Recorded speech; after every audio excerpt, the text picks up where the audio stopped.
You can see right here, you know, we got 3ABN, the Hope Channel, where the men's can look at the television, you know, get spiritual strength.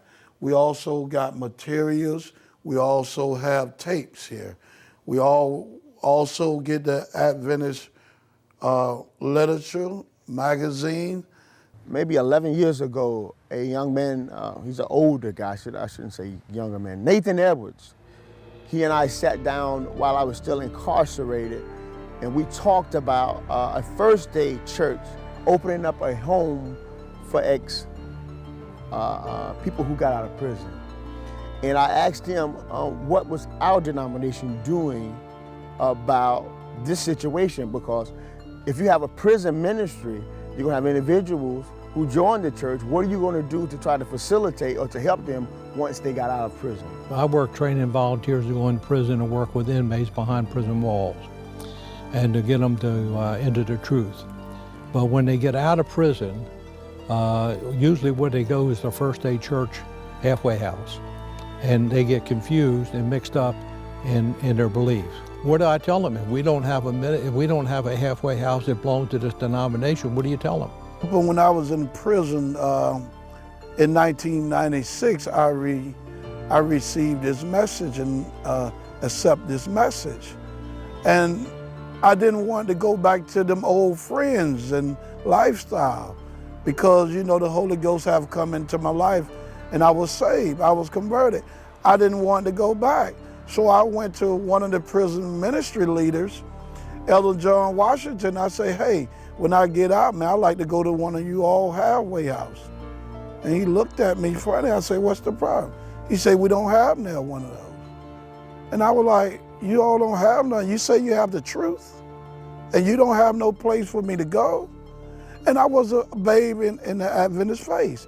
And here go First Day churches saying, hey, we have the truth. Do y'all have a shelter? Yeah, we have one. So it was that struggle. Well, who do have the truth? In my Bible, the First Day church is doing what Jesus tell them to do in Matthew 25, about when you do it to the least of one of these, you have done it to me. But the Adventist church said, I have the truth, but you don't have nowhere where I can go and get a deeper study and learn more about a religion I just came into. Years ago, we got involved with a friend, Nathan Edwards, who was one of the elders of the church. He was in prison ministry. And during that time, we would go out to the prison here in Gainesville. And as a result, this was about 18 or 19 years ago. And we would get Bible studies out at the prison. Well, later on, Jeff Cobb came along. Jeffery happened to come through Florida Prison Ministry with one of my workers.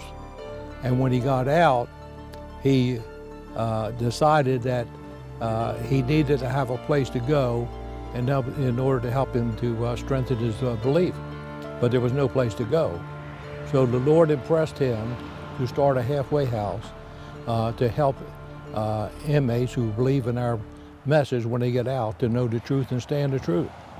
I didn't know what to expect because, I mean, we were starting from scratch. There was nothing there, and it was really just sort of an idea in Jeffrey's mind about what this was going to be. So I can't say that I knew what we were going to do.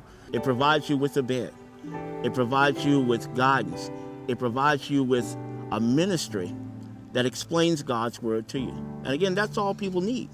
You need a foundation to get yourself back on your feet. You need someplace where you can call a secure address.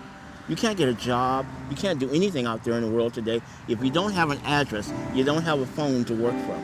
Most employers won't even bother to look at you. That's why the Lord impressed on me shelter from the storm. Because it's a storm when you come out of prison. You got to start from scratch. Everybody know your old ways, you know. But they gonna say, well, he just gonna come by and do the same thing. Not only that, when you leave prison, the guards will tell you when you leave, oh, you'll be back. I'll see you back. I'm gonna keep this bed for you.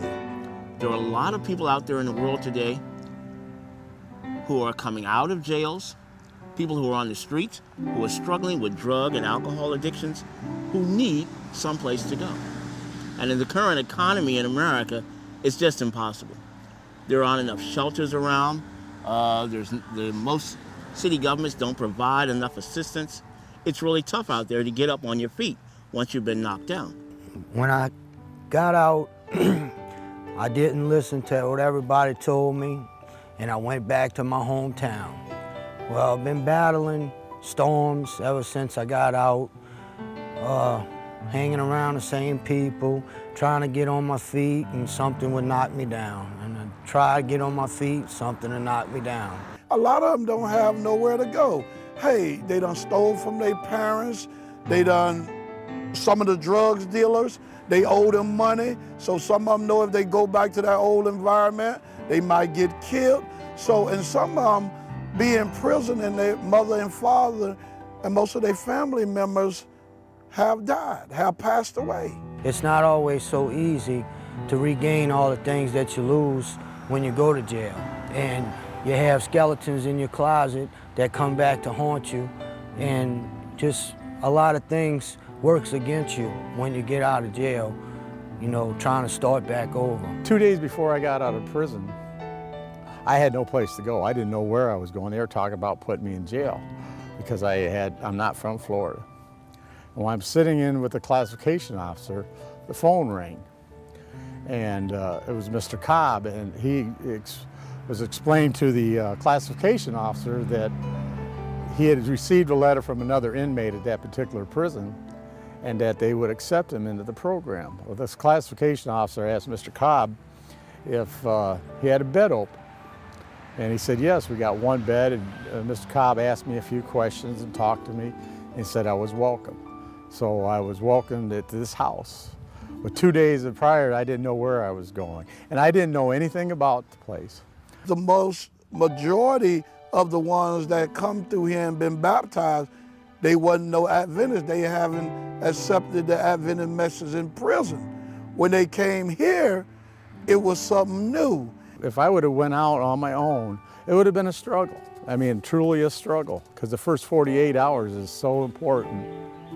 They say you need to find a church, and if you have a drug and alcohol program, get involved with the 12-step program. Through the ministries, I was given that immediately. And it was up to me to make them choices and follow them. But it was just, like I said, a blessing through God to provide this place for me.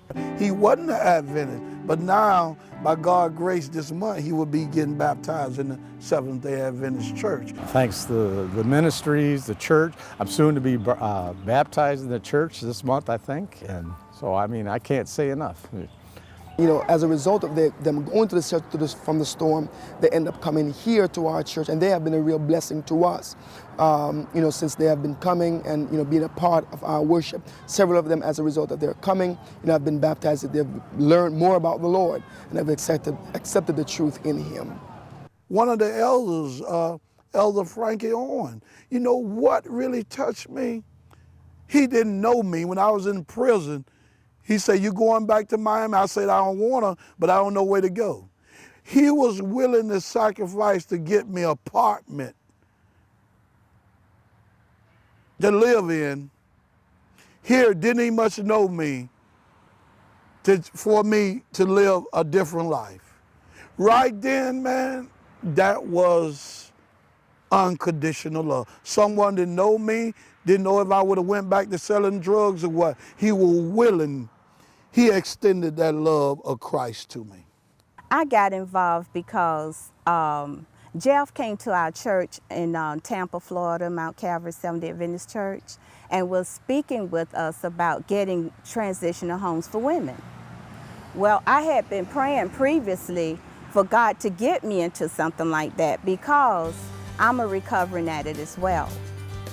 And so when I came in recovery, nothing like that was available in our church, in our denomination as far as I know of. And I used to pray, Lord, I want to help women in my faith. I want to be able to give back to the women in our faith. What can I do? What is it that you want me to do?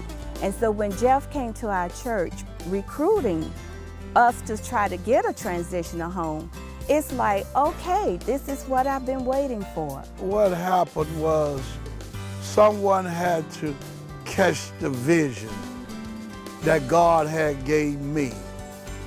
And what happened, ASI caught the vision. I happened to be on the board of the ASI Southern Union, and we were at a board meeting, and we were trying to figure out some projects that the Southern Union could do with some ministries. And one of the requests that came to the meeting that day was Shelter from the Storm, of which Jeffrey had already talked to me about plans that he wanted to do. So when the project came up, I was the only one there that knew anything about it and was able to articulate what it was about, what he was trying to do, and we ought to get involved in that ministry. And we were instrumental in getting the first $25,000 so that he could start with this house here in Gainesville, Florida. Later on, by Frank on the board of ASI, I received a call from Southern Union President of Steve Dickman, and he talked with me. He said, ASI voted to give you so much money for the ministry. So it was a blessing. You know, wasn't from ASI, the National and the Southern Union, this ministry will not be in existence, because a lot of the Adventist members and family members, they haven't went through this time. So they can't relate. I'm not blaming the church, but they just couldn't relate. And by they couldn't relate, and the issues that the men have, cause breaking that habit of drug and alcohol, hey, look at here, man. It was Christ. I came out making $5 an hour. $5 an hour 10 years ago. When I was selling drugs with an organization, we were making $70,000 a night. So it had to be Christ that changed my life.